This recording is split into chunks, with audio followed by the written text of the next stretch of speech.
Hello and welcome to Frontrunner Motorsport and another look at Season 2 of Formula E. We are going back to the 2016 Berlin E-Prix. Now, I believe this is our final change on the grid for the season. René Rast is standing in for Antonio Felix da Costa, making his Formula E debut a whole 4 years before he'd come back and join at Audi in 2020. So we'll see how he gets on. After that, I believe the grid remains exactly the same. Antonio Felix da Costa returns for the last 2 races at London and everyone else is exactly the same. So the grids in Season 2 were far more stable than they were in Season 1, where there was just constant changes, especially down the back end of the field. So as we go into this, it's not the penultimate race, but we got 3 races left. Berlin and then 2 races in London. As we go into the final 3 races, it's entirely between Lucas di Grassi and Sebastian Buemi. Sebastian Buemi has dominated at times, but he's had a couple of mediocre races, made a couple of mistakes, and that's allowed Lucas di Grassi to have a very slim lead in the championship. It's down between those 2 drivers. I don't think anyone else can even catch them at this point. But the battle for 3rd, 4th and 5th, you got some surprise names up there, because you've got Stefan Sarrazin, who's in 5th in the championship, but Loic Duval's not far off. You've got Jerome D'Ambrosio, and Nicholas Prost is hanging around as well as Sam Bird. And so we're going to find out who is going to fill out the top spots in the championship going into the last 3 races of the year. So with that, let's jump right into the 2016 Berlin E-Prix. Here come the lights, 48 laps of racing about to begin. All 5 lights are on, and we go green in Berlin, and it's a very good start from Buemi. Is he going to wrestle the lead away on the run down towards the first corner? Yes, Buemi leads. He's managed to get past Verne, and he moves over, and they almost touch as they come into the first corner. Now they're all going to be so gentle into that first turn to try and make it through. A bit of contact in the middle of the pack, but once again, Verne doesn't get the start from pole, and Buemi is away in the lead of the race. 3rd place is Daniel Abt, 4th is Sam Bird, 5th is Nico Prost. Up into 6th place then is Lucas di Grassi, so he has got a good getaway. He's got past Nelson Piquet Jr., who's lost a few positions. We're all safely through the first couple of corners. Now we come onto the right-hander and down into the double left-hander of the Singstrasse corner. Piquet tucked right up now behind di Grassi, but that is a perfect start for him. We go on board with the Brazilian as we come down towards the Strasburger Platz. Through the right of turn 7, then the long left-hander of turn 8. A little flick right before you have to get on the brakes through the hairpin left again. And it is Sebastian Buemi who has managed to take the lead of the race and is starting to pull away. We've got a yellow flag out down at the Singerstrasse corner. That has now gone in, so hopefully whoever ran into problems has recovered. But look how close Verne is. Verne's going for the lead, up the inside, down into turn 1, and Verne retakes the lead of the E-Prix. Jean-Eric Verne right up behind Sebastian Buemi and is now leading. Daniel Abt in 3rd, and straight on goes Senna. He's got front wing damage, so Senna into the pits. So right from the start we see Sebastian Buemi take the lead, definitely on the hunt for the title at this point. But Jean-Eric Verne gets back past him, and that is more like the Verne we know from 2023. He hasn't really shown a lot of that this season, but that is a very good overtake. And Jean-Eric Verne is leading the race. Lucas di Grassi's down in 6th. And once again, the Dragon cars are not very high up the field. I think D'Ambrosio's down the back of the field again. We also have both Neos in the points at this point. Nelson Piquet has had a horrid title defence, but he's in the points. We'll see if he can remain there this time. Verne having to defend from Sebastian Buemi now in the lead of the race. The black and orange flag has been shown to René Rast, which means your car has got bodywork damage. You've got to come into the pits. And you can see car 55, René Rast, another German driver in the field. As they come through the right-hander of turn number 4. Lap 6 of 48. And there comes Buemi up the inside and he's through, down into turn 10. Buemi finds the room and retakes the lead of the E-Prix. Now will we start to see him sprint clear? Alex Tye, the team principal at the DS Virgin team, little shake of the head, not impressed with that one.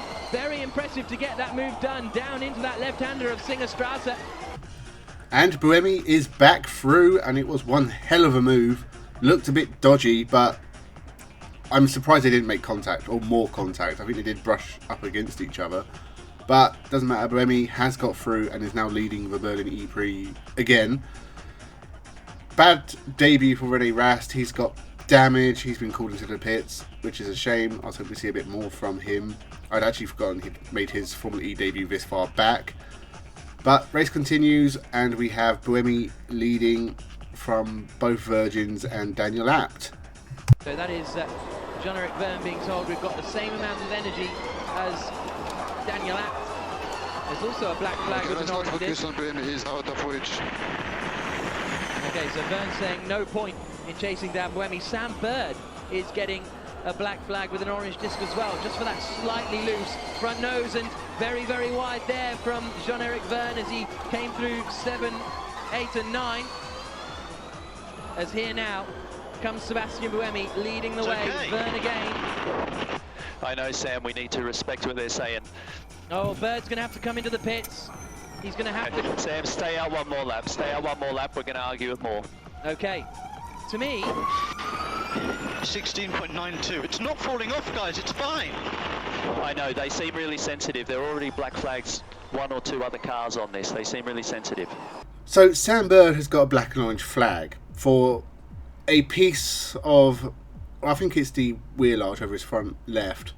It's like bouncing around a little bit, but it doesn't look too bad. And considering we've seen Formula E cars with bits hanging off them and not get called into the pits, I can understand entirely why Sam Bird is really annoyed by the fact that he's been given a black and orange flag.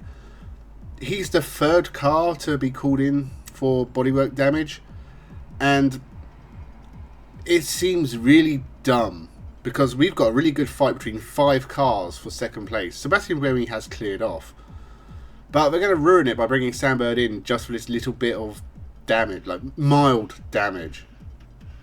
It's absolutely ridiculous and not consistent with the rest of the season where, as I said, we've seen cars drive around with bits hanging off them all year.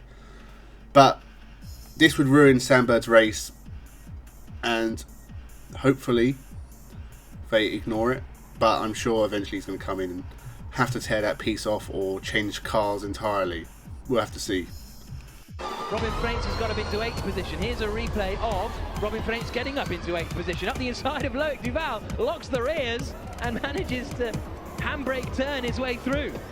So Freins goes up the inside into 8th place. But this bottleneck now is really starting to kick off behind Jean-Eric Verne, just like it did in Paris. Down the run towards turn 1.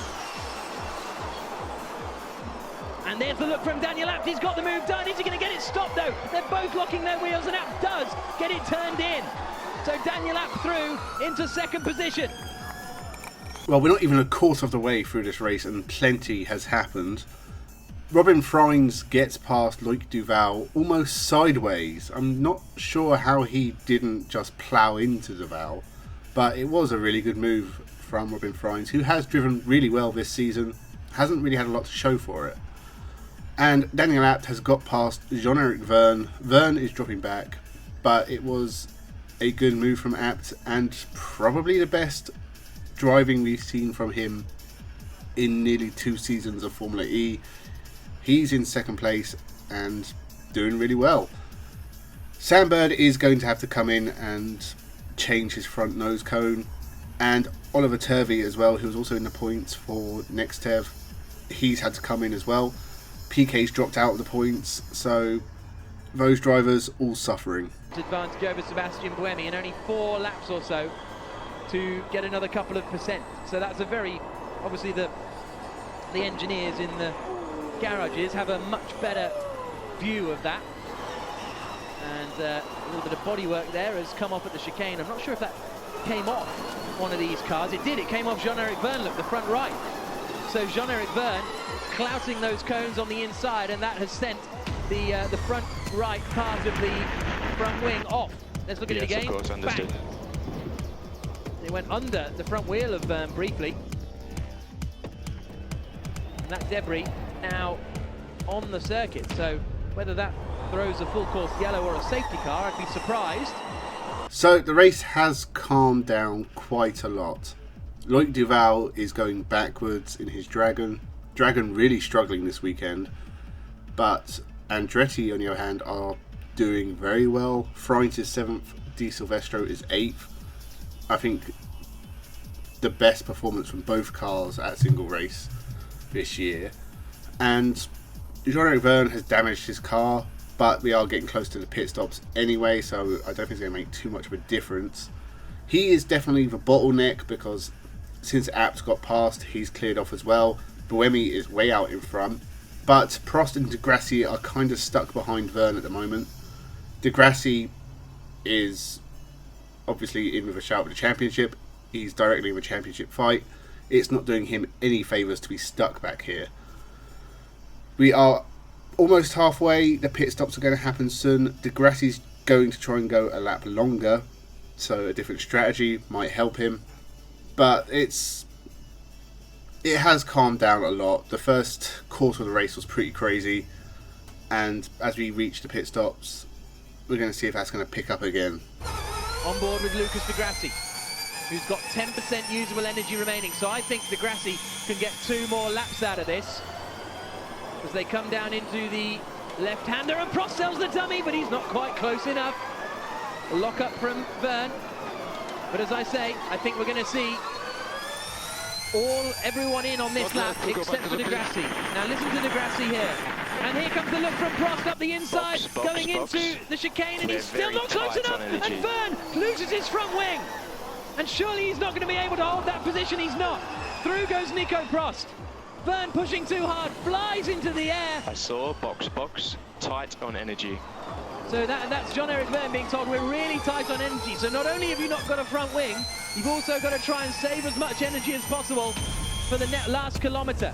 And look at this. Prost looked up the inside, Vergne took in too much speed, hopped over the curbs, got the front wing underneath him and slammed against the wall. That little lockup was enough to send Vergne in deep. But they're going to be coming into the pits any moment now. So Vergne tried an almost suicidal move to hold off Nico Prost, and he's taken his front wing off, but luckily for him, it's pit stop time anyway. I don't see any big changes coming. Degrassi is going a lap longer, so maybe that'll make a difference for him. But Sebastian Buemi is so far ahead that no one's going to catch him. So it's Vergne versus Prost versus Degrassi in the pit stops. Help him to keep his championship lead going into the final 2 rounds in London on the 2nd and 3rd of July. You've got to join us for that. I mean, what a climax for the season it's going to be. What a penultimate race or round we're having here in Berlin under the view of the TV tower. Stefan Sarazan's using his fan boost now. He's in 11th place. And he's right behind Simona de Silvestro. So Sarazan trying to use his fan boost to get past Simona, but he's not quite able to do so. Simona holding on to the final spot in the top 10 at the moment. I've jumped ahead quite a bit because honestly, after the pit stops, nothing's really happened. We had a brief full course yellow to clear up the Jean-Eric Vergne mess, which was sort of a couple of laps later than it probably should have been. Why didn't they do it when everyone was in the pits? They did it when everyone was out of the pits. But I guess, I don't know, I'm sure there's logic in there somewhere. Other than that, nothing has really been happening. Daniel Abt, completely forgot about him, but he is still up there in 2nd place and driving very well. Lucas Degrassi is in 4th, so he's jumped Jean-Eric Vergne and he's trying to get past Nico Prost. Heidfeld has climbed through the field and is currently fighting with Robin Freins for 6th. And Simona Di Silvestro is hanging on to the last points paying place ahead of Stefan Sarazan. Sam Bird's making his way back through the field, but it's been slow progress on his part. In fact, I think he's only made a move on Mark Wingha.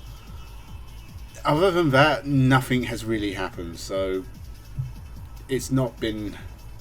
You know, it started off really well, but the second half of this race has been kind of dull. We're about 3/4 of the way through. No one's catching Buemi. And the only overtaking we're going to see at the front is if Degrassi can get past Prost. Daniel Abt might let him through. We'll have to see. Otherwise, it's been pretty straightforward, this sort of second half of the race so far. And there's not long left.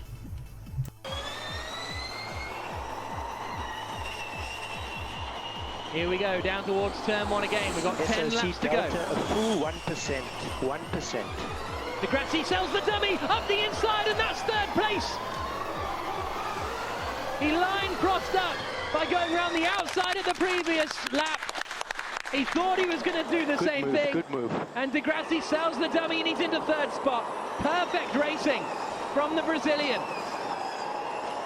And the Renault team will be very frustrated because that now puts the Abt team in a really strong place. Look at this. Just like the last lap, he said, I'm going to go to the outside, Nico. Not. Sends it up the inside, down into turn 1. And De Grassi is passed. Are we going to see the switch now from Daniel Abt and Lucas De Grassi? So, De Grassi has finally made his move on Nico Prost, and it was fantastic. A 5-star move, sold him the dummy, got round the inside, brilliant. He's probably going to swap with Daniel Abt now, which is a shame for Abt because a second place would have been a great result. I think at this point it would have been his best result in Formula E. I'm not sure if he's finished third or not before. I'd have to double check, but it's still a very good performance from him if they do switch it. But I think Nico Prost will be disappointed he couldn't hold off Buemi's title rival. But once again, Buemi and De Grassi have risen to the front of the field. I would like to know how far Buemi is in front because we haven't really seen him at all. But he is setting fastest lap after fastest lap. So the end of this race, I think, is going to be a pretty straightforward affair because I don't think there's going to be too much overtaking between the top 4 or 5. I think they're going to be pretty much set in their places. Unless De Grassi does get past Abt, we might see Abt versus Prost. Maybe Verne will catch him. But I've got a feeling it's going to be pretty... I don't think anything's going to really happen now. Prost has got no answer to these two. Bruno Senna now sets the fastest lap, so that negates Buemi's fastest lap. Oh, and out! That's Loic Duval. Race over. Has he lost it himself? Oh, there goes the back end. Straight to the scene of the accident. Now that surely is going to be a safety car. Maybe a full course yellow, but it's in a pretty dangerous position. He's not moving out of the way. Battery 54. Battery 54. And double yellow turn 7. So, just as I say, nothing is going to happen. Loic Duval has crashed and causing a bit of a situation. The yellows are out, and I don't know if there's going to be a safety car or not. I presume there will because this car's on the track and they've obviously got to remove it. Weird crash, just lost control. It has not been a good race for Dragon. Buemi wasn't actually as far ahead of the Abt Audis as I thought, but I don't think they're going to catch him. But Buemi has lost the fastest lap to Bruno Senna. So now I think it's just going to be, will there be a safety car for Duval? And how much time are we going to have after it? Because I think there's only 5 laps left. So he's crashed near the end, and I think it's going to cause a bit of a problem for, more than anyone, probably De Grassi, unfortunately. So we'll have to see what happens. As he swings through the left-hander. And he will want to set the fastest lap, and these guys are going to be pushing like crazy now because they've all got enough usable energy to go flat out to the end, because we've only got 2 laps to go. The yellow flag's waving. Now in comes the safety car, and the race goes green again in Berlin. Abt is too far back from Buemi to make a move at the moment. Getting straight out of the way. Oh, and a lock up there. I think that was Martin Croix going straight on. But Buemi leads, 2nd Abt, 3rd De Grassi, 4th Prost, 5th Verne, 6th is Robin Freins. Sam Bird in that 2nd DS car, not in contention. So, we did get a safety car, but it sort of came out kind of late with only 5 laps left. But it has come in and we get a couple of laps of racing. And of course, Buemi is now a lot closer to Abt and De Grassi, who still haven't swapped positions. Behind them, Mark Haas removed himself from any chance of points, although they were probably slim anyway. But it has brought Sam Bird right up to the back of Stefan Sarazan, and so he still has a chance to score a point or 2. But there's a few unexpected drivers in the points. Robin Freins and Simona Di Silvestro for Andretti are both in the points. as are Mike Conway and Stefan Sarazan for Venturi. Heidefeld's in there in the Mahindra, as well as Verne and the Dams and Audi cars. So 2 laps left. We'll see if anything is different, but I'm not expecting any like big overtakes or anything. I think it's just going to be a very sensible end to the race. It'll only be a 7-point swing, meaning that he'll still lead the championship by 4 points. But Daniel's not doing it. Is he making a point to his German fans that I could have held this 2nd place? I'm going to let it go at the final corner of the race. Down towards the final corner of the BMW I Berlin E-Prix comes Sebastian Buemi. He turns through the final corner now, and he wins in Berlin. Victory for Buemi, and Daniel Abt is going to finish 2nd. Abt finishes 2nd. Yeah! So Buemi wins easily in Berlin, but controversy at Audi because Daniel Abt was told to let Lucas di Grassi through, and he did not do that. And as it would turn out, this cost Lucas di Grassi the championship, because if he got past Abt, he'd get 3 points more than he did, and he lost the championship by 2 points. So if Abt had let him through, Lucas di Grassi would have been champion. But I don't blame him. This was his best Formula E result so far. It was his home race in Germany. Why not let him keep 2nd? I'm sure di Grassi will get his chance in the future. But I'm sure the team probably gave Daniel Abt a stern talking to. It's lucky he is the owner's son. Other than that, nothing else changed after the safety car period. The top 10 stayed in the same order. No one overtook. So we have points for the Dams, the Audis, Jean-Eric Verne in 5th, Freins in 6th, Heidfeld 7th, Conway 8th, Di Silvestro, a brilliant performance from her in 9th, and Sarazan in 10th with Sandberg outside of the points. And both Dragon cars also did not score here. So, with that all the controversy and all the mixing up, let's have a look at the standings. So in the team standings, it's still Edams leading the way, but only 11 points ahead of Abt Audi. They are miles ahead of Virgin and Dragon, who are a little bit ahead of Mahindra. In the driver standings, Lucas di Grassi still leads the championship, but only by 1 point. Sandberg is pretty secure in 3rd place, with Jerome D'Ambrosio hanging on from Nicholas Prost in 4th. So that was the Berlin E-Prix of 2016. We only have 2 races left in London, and my plan is to get both of them up around the time of the Jakarta E-Prix of current year. So I don't know when that is, a couple of weeks, whatever. And then we'll start season 3 at some point. This race, it started out alright, but the second half, it kind of was a bit dull. There was not a lot of overtaking. The only real battling we saw was Prost versus di Grassi, and it was a good move from di Grassi to get past Prost. But it was a bit of a letdown because it did start off really well. London, I know obviously there's more controversy to come, and I look forward to watching it, and you should too, so make sure you subscribe to the channel. Let me know your thoughts in the comments below. Thank you for watching, and have a good one.